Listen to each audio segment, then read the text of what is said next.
Good morning. How's everybody doing? Live video now. You guys smoke cigars in the morning? Yeah. Looking good. What a beast. What are you celebrating? You celebrating life? Yeah, to say the least. Looks like a beautiful morning out there in Tampa. It is. It's hot. It is. Get a side view. It's hot. It got a little chilly. It's been chilly over there in Miami. Nah, dude, we're about 30 days out from breaking 70 degrees. About a month. So what'd you do? Anything good this weekend? We had a shit. I told myself don't curse, Jeff, and here we go. We had a bad week last week. The futures are bouncing a little bit. So, let me tell people what we want to do first, if you don't mind. Let me give people a quick rundown of why we came up with this show, what it's going to be about, why you're here, what you can expect, because this is the first one. This is the pilot. So, hey, everybody, welcome to Crush the Open. And the whole idea for this show was that nobody knows what to do on Monday morning. And I've been writing up a little report, and Lance has been writing up a report, and we do these little videos to get people going about what's going to move the markets, what's going to matter this week in advance. Because most of the talking heads we have out here, they like to look in reverse. They like to have the information, talk about stuff that already happened. I don't believe they're actual traders. I think most of them are journalists, so they need news to report to you. We want to do it in reverse. We're trying to predict the future, look at what's going to go on this week, have a little bit of fun on Monday morning, get everybody juiced up to make some money. That's why the show's called Crush the Open, because you got to go into Monday morning on fire, ready to kick some ass. You can't limp into this week. You can't limp into this business, into this life. So that's a little bit of what we want to do. We're going to be a little bit relaxed about it because Lance and I, when we get together, we like to have a good time. We like to chill. We like to talk about a variety of things. It's not scripted. We don't have bullet points. We don't have a syllabus for this one. We're just going to shoot the shit. Pretty much. That's it. No one tells us what to do. No one tells us what to do. So we're here on Monday. You have a good weekend, my friend? Yeah, I went and had Indian food last night, and took one of my chickie babes out. But man, the girl was really, really boring. Like, I had one drink. I don't know when you used to date how, like some girls you're like, wow, this girl's hot. I took her to Ybor. You know Ybor, right? Yeah, so, of course. I haven't met up with her before, so I thought, we'd go get food in Ybor and then go hit the bars. Walk down 7th Ave. It's all, very touristy now, but it's still very, very cool. And man, it was like pulling teeth for a conversation. And here I am drinking old fashioned at this Indian restaurant. And so there's a sliding scale for this hotness to boring ratio, right? She's an attractive girl. Don't get me wrong. But so you can skew lower on the boring then, if you know what I'm saying. I texted my buddy halfway through. I was like, call me. Say like your work or something and you need me to go. He never called me, idiot. But I got done with it, and then I was driving back to my house, and I said, you know what? Never again. She messaged me, and I was very friendly, but like I've learned to be friendly, not rude and stuff. But I was like, man, how can someone be so boring? She's 36, living with her mom, like doesn't do anything. She works on Excel all day. She's watching this right now, dude. Probably, yeah. I didn't even think about that, but anywho. But it was. I had a very relaxed weekend. I went out on the boat yesterday, caught some fish with my buddy. Very chill, nothing too crazy. What about you? So I'm not in the dating world. I don't have that kind of man.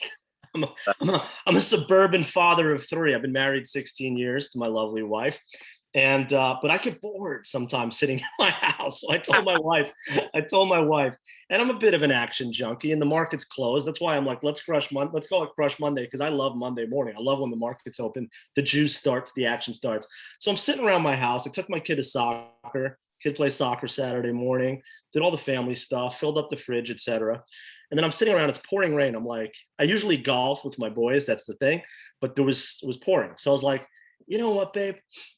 I want to go to the Hard Rock and collect some cash off some fish. I'm gonna go play some poker. And she's like, oh, come on. Because last time I went to play poker, I ended up doing some shots. I ended up doing shots tequila because long story, but I came back slightly tipsy. So I was like, listen, I'm all business. I'm going to the casino to crush these people, to rip their souls out, to keep my life sharp. You know, that math sharp, that risk-taking thing sharp. Because I love it, the action, right? Yeah. Wait. What time did you go to the casino? Oh, it was the middle of the day, dude. It was a matinee. It was like 3 o'clock. First, we went and had Thai food. We had an awesome Thai place. The whole family, everybody's fat and happy. Went to the Halloween store. Bought my 9-year-old a costume, his second costume. Pop up, the spirit Halloween or whatever they pop up. Dude, we got like the whole graveyard. We got the whole shit in the front yard. It's awesome. I crush it. I crush the open. I crush family life. I crush being a dad. But I got bored. I'm like, let me go crush these mofos at the Hard Rock for 2 hours. You went to the casino not to like have a good time or hang out, but you went in to actually like, I'm gonna make money on a Sunday at the casino. I go into every risk-taking situation like I'm going there to make money. So I walk in. So say again. I've seen you at the blackjack table, and it was, like, oh, screw it. Listen, so this is a funny story. So I'm playing 2-5 Texas Hold'em, and I'm going to share my screen. I want to show you guys something. So I'm sitting there, up a little, down a little. Nothing's really happening. I'm gonna tell one poker story and then we're gonna move to the markets. But let me share my screen here. Check this out. I hit a straight flush, my friend. So I'm sitting here. Oh yeah, I was in mid position. So I had these whole cards, 4-5. So it's a mini connected pair, suited. And so I was at a position, and this dude, 2-5, you sit down with $500 to $1,000, and this dude, he raises pre-flop out of position. So he wasn't the button and he wasn't one of the blinds, and he raises 100. Ooh. And so I limped in with 100 with this hand, which is a big limp in. So he did a 20 times big blind. What? He did a 20 times big blind. Yeah, it was a nutty game. It was a loose game. There was already a straddle on the table, which is a $10 bet. A lot of people called. He was late, but he wasn't in position, and so he raised it. He raised everybody that was raising already. So I had already called $25, so I limped in for the rest. So it's me and him one-on-one, but there's already a couple $100 in the pot. Yeah. And so I limp in with that. The flop comes this 3-7 of hearts and the 10. And so the guy raises me like another 300 or something. And I'm total, like, I'm an action, like probably like if you're playing with money you care about, you leave at that point because this guy either hit a 3 10s, had ace 10, had a pair of kings, something higher, had higher than what's on this board. You know what I'm saying?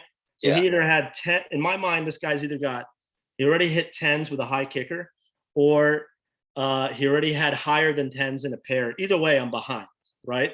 And it's a big thing. You're an 80 dog. You're an 80-20 dog pre-flop. It gets better. So then the turn comes king, which I hate it because I'm thinking to myself, this dude maybe hit king 10. Maybe you know what I'm saying? Maybe he has 2 pair now. Maybe he has 3 kings. So he shoves all in for about $1,000 or some shit at this point. And I'm just like, huh? He shoved on me on the turn. Wow, $1,000?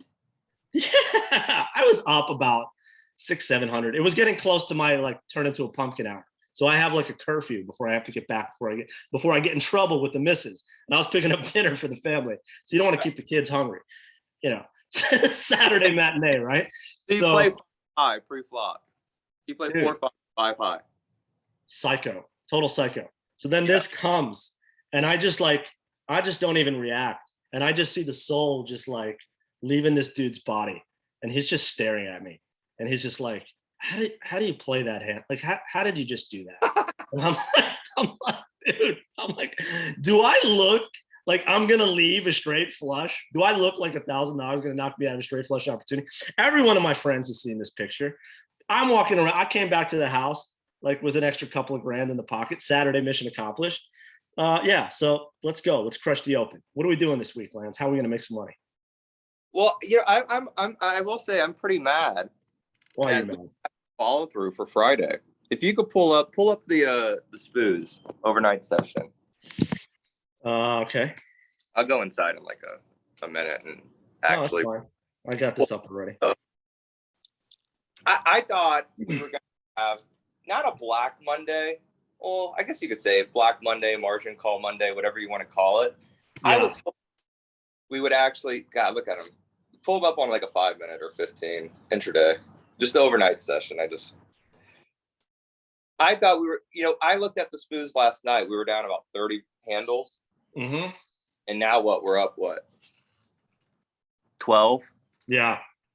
Every Monday, we're after a beat up Friday, we're starting to pop on Mondays. Like, right in the first like open.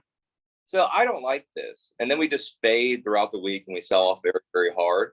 You got a good plan.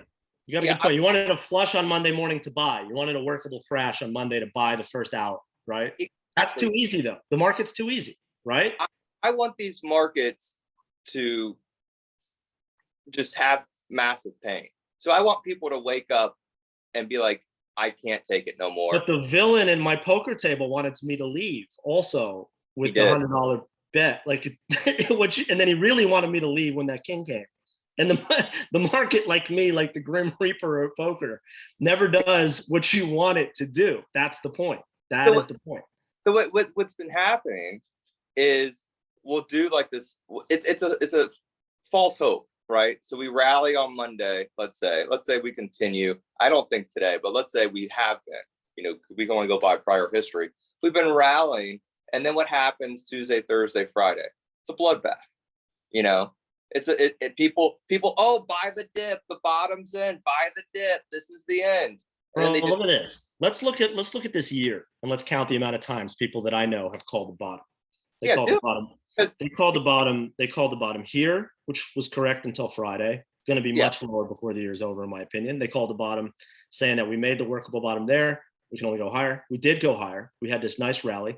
A lot of people went all in around here. Because it was here.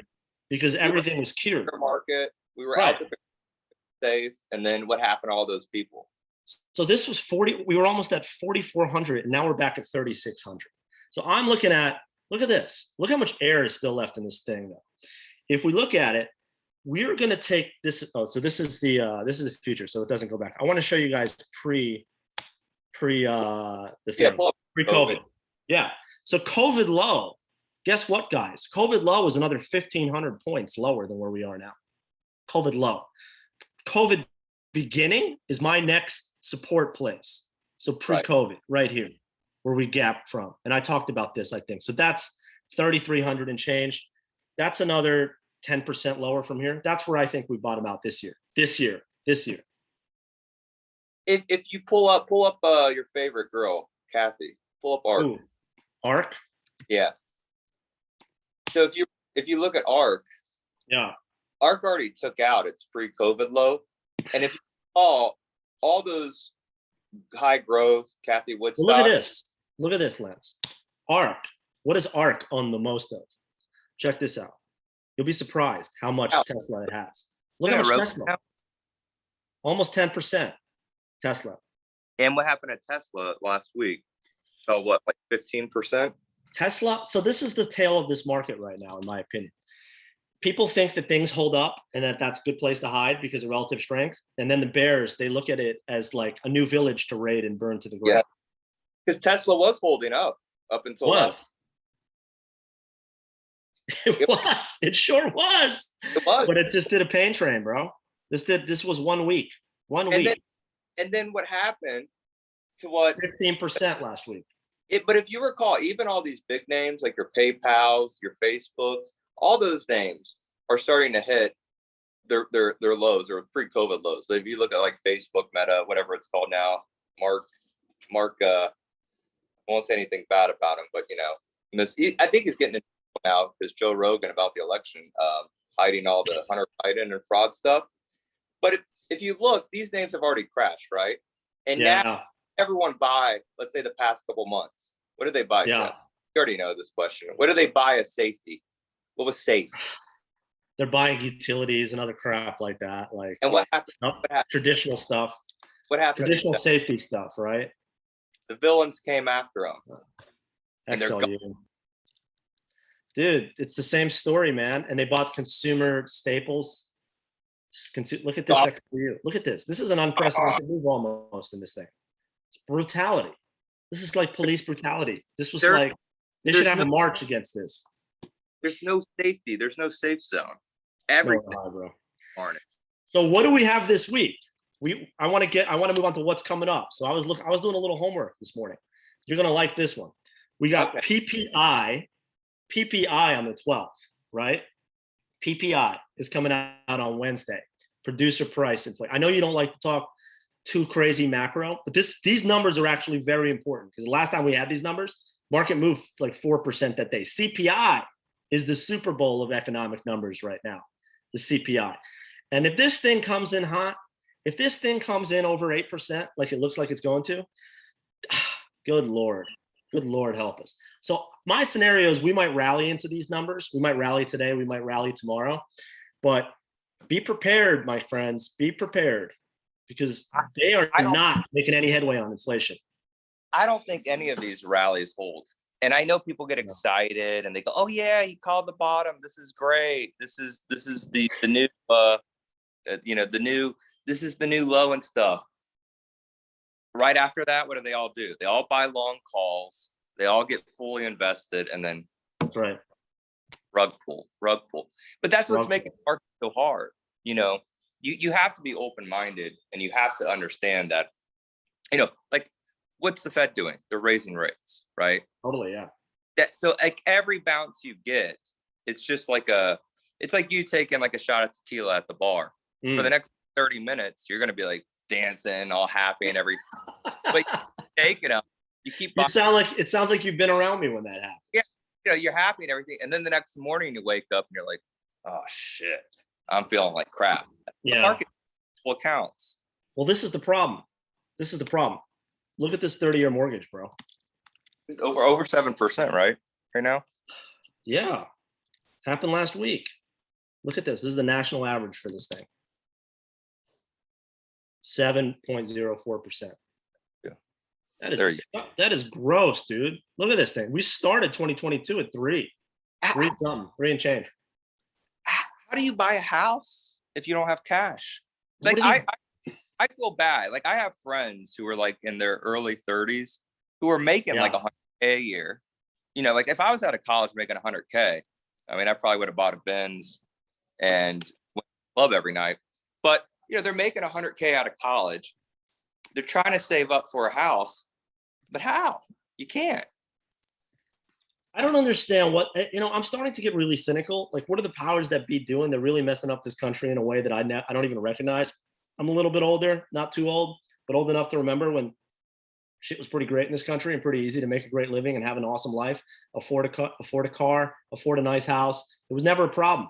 If you worked hard, if you put in your time, you paid your dues, you could do it. You could be from anywhere in the world and do it. If you paid your dues and put in your time, rolled up your sleeves and made some money. But now you got a whole generation of people that are checking out of like the game lands because they're like, why bother? I can't win this game. There is no, I was watching a show the other day on Netflix.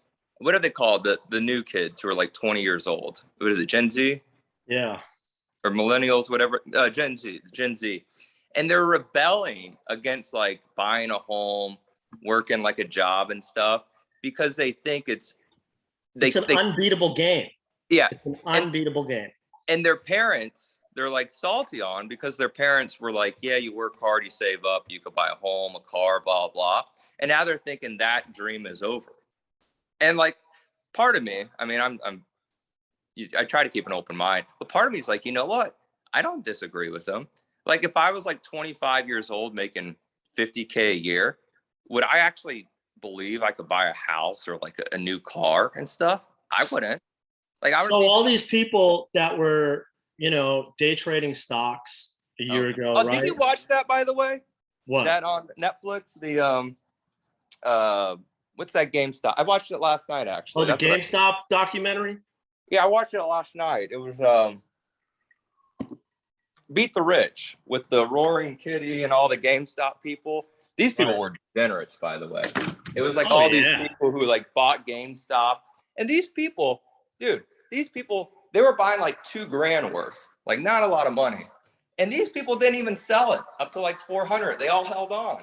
Well, they were part of a very crafty, sophisticated institutional scam, which got them into believing that it was going to go infinity and beyond, and that they were just going to, get their money for nothing and the chicks for free forever. But we know that's not the case. No. It was funny because these people are like I don't want to say like wackos, but these people are not like traders. You know what I mean? These people are like your guy. Like one guy was like a rapper wannabe. The other was like he was a degenerate gambler, put $500,000 in, and was up like tons of money. Like these people were up so much money, but they believe like the hype. Like I don't go on Reddit and stuff, but like they kept believing the hype, and then like at the end, the Robinhood guy, they're like hating him because like they logged them out. They blogged out the accounts. And none of these people are on Robinhood anymore. Like I was thinking about it. I was like, damn, no one trades on Robinhood. Like I remember when it was like the hot thing. So what are we going to do this week to make some money? So we got markets bid up a little. Let's look. You want me to share screen again, and we'll look at some pre-market levels in some of these stocks. Yeah, I just went upstairs to look. I saw the SPOO's up 12 now. All right. So 50-point reversal. Type in the chat if there's a stock you want to look at. So I have this scanner of some influential names that move pre-market. There's no news over the weekend, right? Except Rivian. Rivian recalled Rivian. One of their car, every single one of their cars. They don't sell a lot of cars, but the few cars that they sold, and they're all in Cali. Yeah, they're all in Cali. They recalled every car because you might not be able to control the freaking car. I'm sorry to laugh about this shit, but this stock is worth a couple, like $30 billion. This company still at 32. I think personally, this stock is a short to zero for me. No. So I don't think it goes to zero because Soros and Amazon signed the deal. Right. But I mean, I think they produced 15 or 25,000 cars, and we'll look at it in a minute. We'll look at it in a minute for sure. So what happened was they recalled all their cars. Think about it this way, though. You were on a waiting list for 2 years to buy a Rivian truck. The truck's a Toyota Tacoma. So like 2 years ago, the truck was $30,000, brand new. Now the truck, it's because it's electric, is $130,000. Okay, $130K for a little pickup truck, a $30,000 truck, but it's electric. They've waited 2 years for the truck. They're looking at the truck in the driveway. I can't believe I got one. This is the greatest thing ever. And it's recalled. The truck's all fucked up. How does that make any sense? First of all, second of all, what? Let's look at this stock. It's horrible. It's horrible. I love day trading it though. They always front run it too with weekly calls when it has good news. When it has bad news, no. But like last week, they ran it with calls on deliveries. They had like really good delivery numbers. Yeah. They ran it with weekly calls. Stock was up like 8% the next day. So they tripled their money. Awesome trade. You got to trade it with both hands. If you're trading a 24-hour thing, if this thing's down 15% today, it might be one of my burn notices. But I'm just talking a little bit longer term. You telling me, like, what would you put the odds on of this stock making a new year low? Now new year low, probably 50%. Right. It was in the mid 20s. Yeah, so it was. Even from here, you're looking at like potentially another 20% drawdown. I'm just trying to show our viewers how to think about this sort of thing. So if you're trying, right? Someone mentioned in the chat, pull up Lucid. You want to see a real piggy? And I got one of my shorts. This is a money link, dude. This is one of my link trades. Look at this trade. So, pull up. Yeah, you have pull up Lucid on there. That's it. This is Lucid. Okay, godly. So Lucid, I had a guy, and I felt really bad at the time for telling him this. Back when Lucid was around, I think like $40 a share. Yeah. So they make one car. It's supposed to be like a Tesla hype video. By the way, over the weekend, I got an email from a newsletter. I won't mention who. And they're trying to tell me this $25 stock is going to beat Tesla and it's going to be a game changer. Okay. What is it right now again? $12, $17? Can't see it. Lucid is $13. 13.30. Yeah, 13.30. So he's telling people to buy Lucid at $25 a share. You know, it's one of these like newsletter things, typing up the stock, how good. Now it's at $13 a share. So the people basically lost half their money. I told a guy back in the day, he's like, Lucid is the best thing ever, like the coolest cars ever. I go, they're probably going to go bankrupt, or the stock's going to go to like, it's going to be a penny stock. I said that. I was like, I hate to be mean, like, but it's going to be a penny stock. He goes, my wife works there. I was like, well, sorry, you know, they're probably going to go bankrupt or something. And what's plan B? What's plan B? I hate saying like, hey, your wife's going to probably lose her job and stuff. Right. But now you look at it. I mean, I hate to say, well, look at this. Right, so this is the QQQs. People want. So we're getting closer to the open, right? So yep. The way I see this show is what we've been doing is we start light, we drink some coffee, you smoke cigars, we tell some funny stories, and then we get closer to the meat. We get closer to the meat. Eventually, we're going to have a thing that happens after this show, but that's going to be for the diehards that actually want to trade. We're not there yet. We're working on it. It's in the lab. But my thoughts are this, and Lance already said it. We're on the same page. This is a slightly up open. First of all, don't look at the damn Dow Jones. That's for people in the villages that have been trading stuff. They have Ma Bell in their portfolio. Great grandma Ma Bell gave them the AT&T. Nobody cares about the Dow Jones. Those stocks are irrelevant. The whole market is the QQQ, is the NASDAQ right now. The NASDAQ has been a bear market since February or March. It's leading everything. The biggest stocks in the world are all in the NASDAQ by market cap. That's what you should pay attention to. So NASDAQ is slightly green, right? Dow's up, nobody cares. S&P is up much more. So SPY is up, what, like 30, 37 basis points? Okay, that's a pretty decent pop. But NASDAQ is still lagging. NASDAQ is still lagging. It was lagging when I was up around like 6:30. NASDAQ was down over 0.5%. Right. You know? Exactly. It's had a nice rally since we wake up, since the junkies wake up and see what's going on. But you also have to think, though, all this movement pre-market is very, very, very, very light volume. You know, it is. Wait until the open. You know, when you get volume coming in, when you got the people who are back who can really put money to work. So what's been moving the Qs is the same stocks that are always moving the Qs. So Tesla pre-market is up. Tesla's up. So if Tesla can get a meaningful bounce because it sold off so hard, and by meaningful, I think the stock needs to trade closer to 230. It's right around 224 right now. You're going to see buyers come into the rest of the market. Yeah, Tesla's been the leader for your growth names out there. But you also got to figure, if you're trading it, look at the implied vol. Look how expensive the options are. If you're going to swing trade Tesla, let's say you buy calls today in Tesla, right? Let's just say you buy calls in Tesla, the stock's up % or whatever. Yeah. Let's weekly calls too. You want to see the weeklies? Yeah, you're going to need at least a 2 or 3% pop tomorrow. 81. It's wild. Stuff is wild. You're going to need like a 2 to 3% pop tomorrow morning to make. Yeah. So by Friday. So look at it. So Friday. So the stock's at 224 pre-market. You need to stop. So I said a meaningful bounces to 230 just to break even. You need the stock to close above $232 by this Friday. Friday. Yeah. Let's see at the money straddle.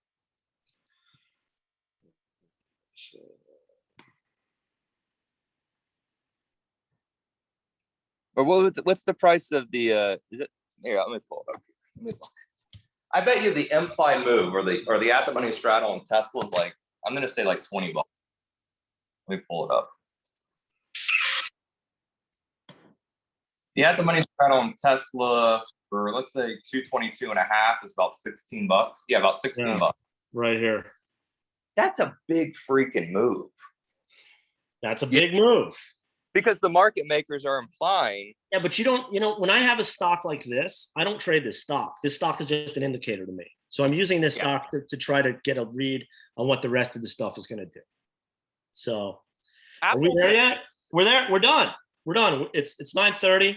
Shit. Oh, I'm at 9:30. We have a hard stop at 9:30. We're going to probably keep talking offline, but you guys get to watch us for free every Monday from 9 to 9:30 for now.